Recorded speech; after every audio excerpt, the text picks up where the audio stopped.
we want to talk about strategy because again, you called this last time. And talk about what happened in Michigan in 2018. And last November, Michigan sadly went red for Trump in 2016. But this past November, we brought it back to blue. And we kicked out all the Republicans in the state capitol. And we got the governor, lieutenant governor, attorney general, secretary of state. And we kicked out 2 Republicans, congressmen in suburban Detroit, and replaced them with 2 Democratic women. So Michigan is now back. Now, let me tell you how we did it. Here's how we did it. And we got to do this in states, especially the swing states next year. Ballot proposals brought out the people to vote last November who may not have voted.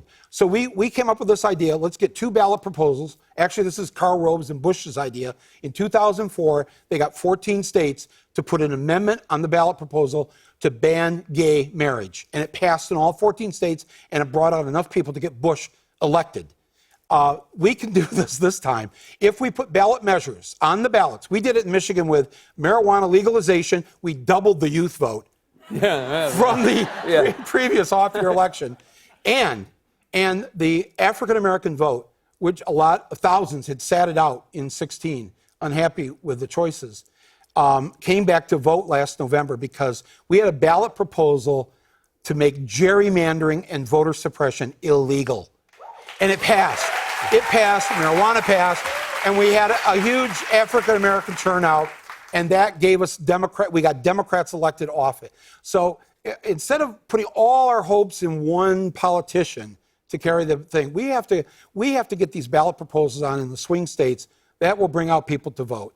Now, I tweeted at Trump just before I came out to watch tonight. Oh, wow, okay.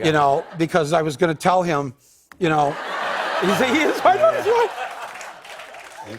He is like, I told him. Thank you. I told him to get a bucket of KFC. Yep. And he's in his robe right now watching you and I. Probably, yep. And I said, we got to watch because I'm going to tell you how we're going to remove you from the White House next year. All right. And we're going to do it.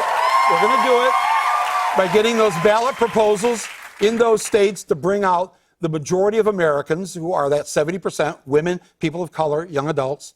We're going to run a beloved candidate who is a street fighter. All right? I'm serious. Folks, if we put up the wrong horse in this race, we are doomed again. Let's not do that. And I'm willing to say, okay, so let's say, obviously I love Bernie and his politics and all that, but we all have to agree we're going to all vote for the person that isn't just going to beat Trump, because I think there's 4 or 5 candidates now that could beat him. But beating isn't good enough. Hillary beat him. We have to crush Trump. It has to be Orange Crush. Orange Crush. Operation Orange Crush. I just came up with that. There you go. Well, you got to come back again. We'll check in on the operation. That's Michael Moore, everybody.